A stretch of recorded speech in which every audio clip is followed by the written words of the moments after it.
नमस्कार दोस्तों, मैं हूं योगेश सहगल और आप इस वक्त जुड़े हैं मेरे साथ इंदौर से, इंदौर के रीगल स्क्वायर से। और इस वक्त आप देख सकते हैं मेरे पीछे रीगल स्क्वायर पर जो ये रोटरी बनी हुई है, यहाँ पे बहुत सुंदर लाइटिंग करी गई है। बहुत सुंदर आकर्षक लाइटिंग यहाँ चारों तरफ करी गई है। और ये सब हो रहा है क्योंकि आज से करीबन 10 दिन बाद इंदौर में 2 बड़े कार्यक्रम होने जा रहे हैं। एक अप्रवासी भारतीयों का इंदौर में सम्मेलन होने जा रहा है और दूसरा इंदौर में G20 समिट की भी मीटिंग रखी गई है। इन कार्यक्रम में भारत के प्रधानमंत्री मोदी साहब भी इंदौर में पधारेंगे और भारत की माननीय राष्ट्रपति भी इंदौर में इन दोनों कार्यक्रमों में पधारेंगी।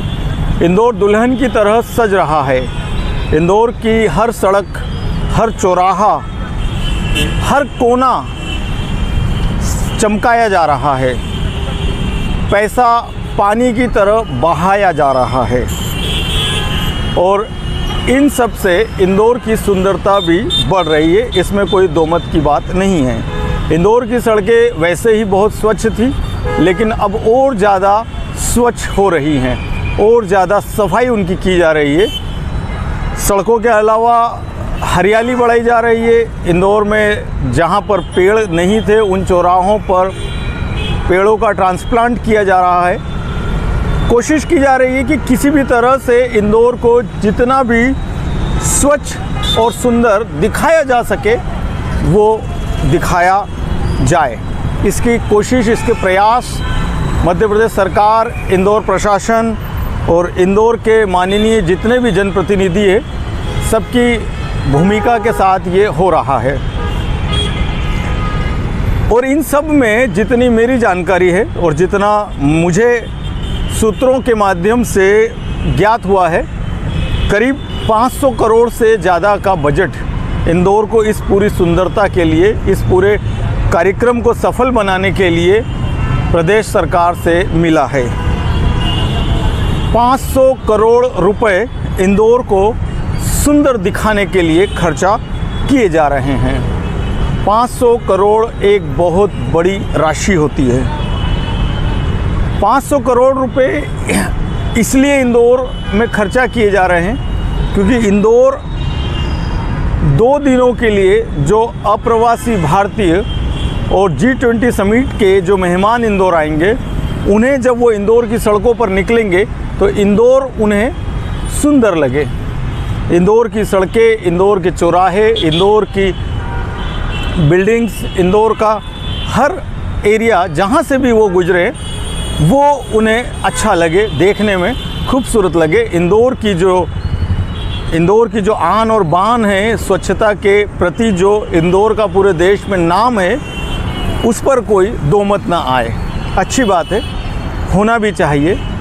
लेकिन मैं यहाँ ना तो इस कार्यक्रम के प्रति कोई प्रश्न खड़ा कर रहा हूँ और ना मैं इस कार्यक्रम में खर्चा होने वाले इस बड़ी धनराशि के प्रति कोई प्रश्न चिन्ह खड़ा कर रहा हूँ। लेकिन मैं एक प्रश्न ज़रूर खड़ा कर रहा हूँ।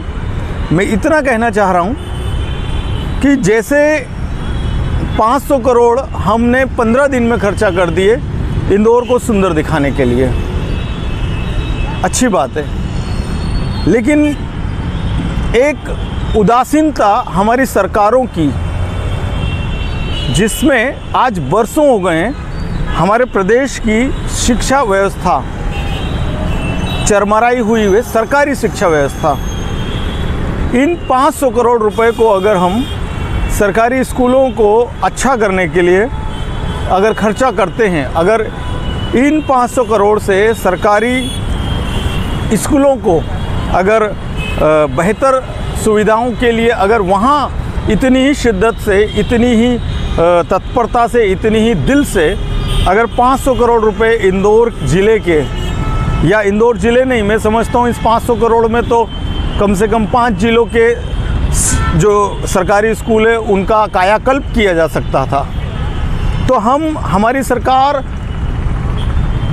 की इच्छा शक्ति या उनकी दूरदृष्टि क्या शिक्षा व्यवस्था के प्रति नहीं है, क्या स्वास्थ्य व्यवस्था के प्रति नहीं है? चलिए, इंदौर तो एक बड़ा शहर है, यहाँ पर तमाम सारे अस्पताल है जहाँ व्यक्ति जाकर इलाज करा सकता है, और अब तो आयुष्मान कार्ड के माध्यम से हर गरीब व्यक्ति अपना इलाज किसी भी अस्पताल में जाकर करा सकता है। लेकिन छोटे ज़िले, जो तहसील स्तर तक के जो जगह हैं, वहाँ पे स्वास्थ्य की व्यवस्थाएं भी चरमराई हुई हैं। वहाँ एम्बुलेंस की व्यवस्था नहीं हो पाती है। शिक्षा है, स्वास्थ्य है, ये एक दो बड़ी चीज़ें हैं। अगर ये 500 करोड़ जो पिछले 15 दिन 20 दिन में इंदौर में खर्चा हुए हैं इंदौर को सुंदर दिखाने के लिए, अगर इतने ही 500 करोड़ रुपए मध्य प्रदेश सरकार या इंदौर की स्थानीय प्रशासन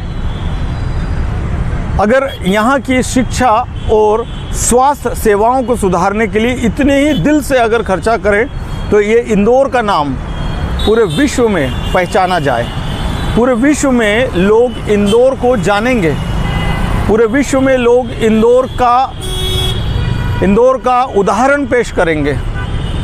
समस्या ये है कि हमारे देश में सरकारी सुविधाएं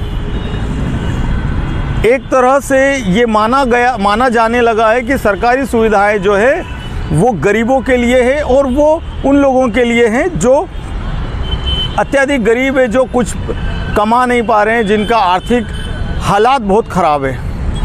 लेकिन मेरा ये मानना है कि सरकार जब हमसे हर वस्तु पर टैक्स लेती है, जब हम बाज़ार में अगर 1 रुपये का भी कोई सामान बिकता होगा तो उस पर भी कम से कम 18% GST या जो भी स्लैब हो वो लगता है। तो ये सरकारी सुविधाएं आम जनता का हक हैं, जैसे कि बेहतर स्वास्थ्य, बेहतर शिक्षा।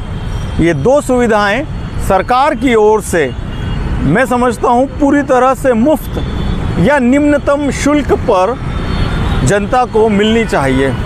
और जब इन सुविधाओं के लिए कहा जाता है तो सरकारी बातें ये सामने आती हैं कि सरकार के पास फंड नहीं है, सरकार घाटे में चल रही है, और देखते देखते सरकारी स्कूल बंद होते रहते हैं, और सरकारी अस्पतालों की जो हालात है, जहाँ पर जाके व्यक्ति स्वस्थ होने की बजाय और ज़्यादा बीमार हो जाता है और उसकी मृत्यु पर भी खतरा बन जाता है।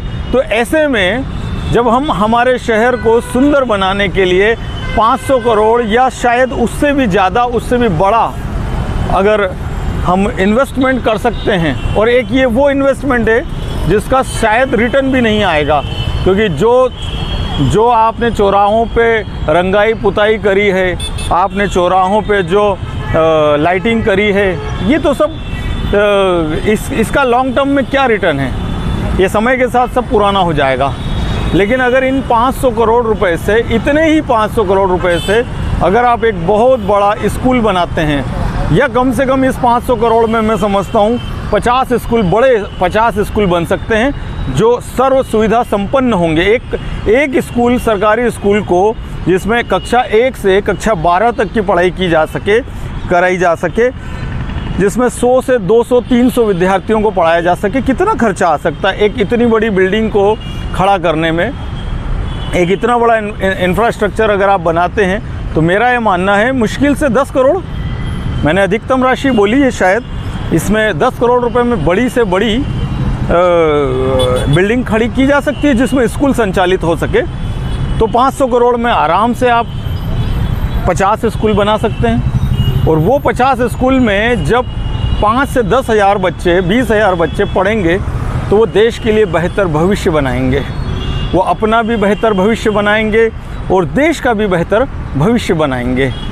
लेकिन इस ओर कभी कोई भी सरकार बात नहीं करना चाहती, इस ओर कोई भी सरकारी अधिकारी बात नहीं करना चाहता, कोई मंत्री बात नहीं करना चाहता। तो आखिर ये मानसिकता क्यों है?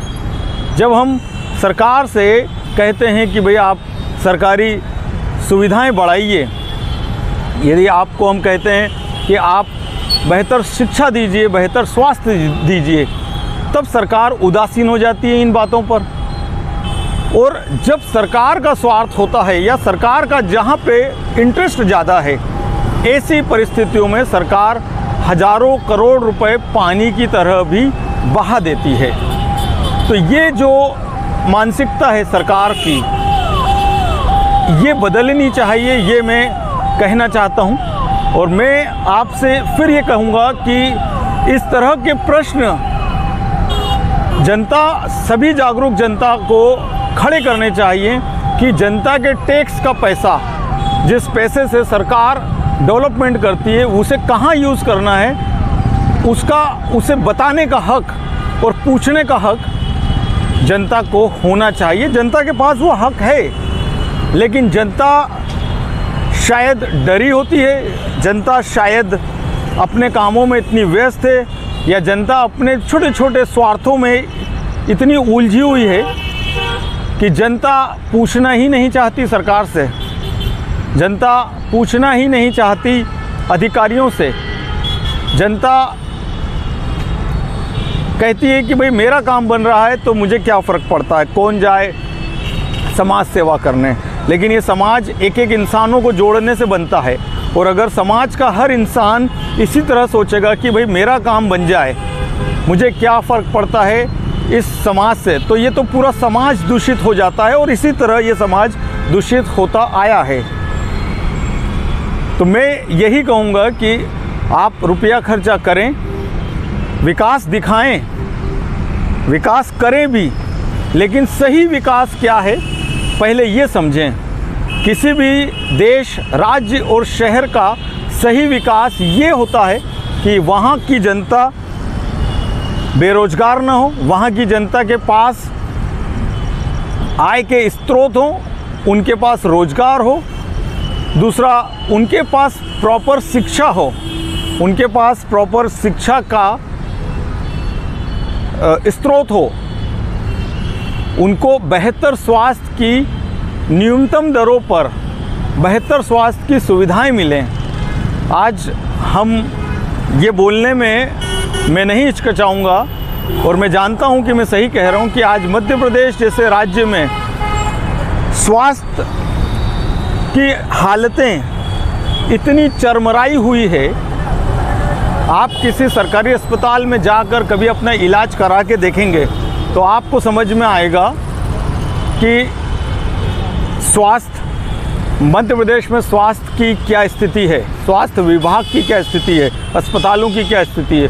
उसी तरह सरकारी स्कूल में कभी आप अपने बच्चों को पढ़ा कर देखिए, तब आप समझेंगे कि सरकारी स्कूल में पढ़ाकर वो चपरासी भी नहीं बन पाएगा, वो बेहतर भविष्य तो छोड़िए, चपरासी भी नहीं बन पाएगा।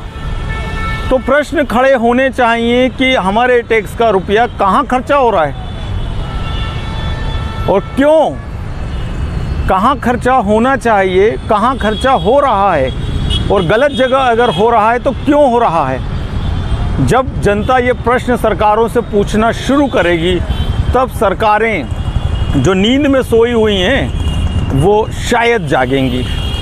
इतनी आसानी से तो नहीं जागेगी, बहुत ज़ोर से चिल्लाना होगा, लेकिन शायद आप प्रयास करते रहेंगे तो किसी न किसी दिन शायद सरकार जागेगी।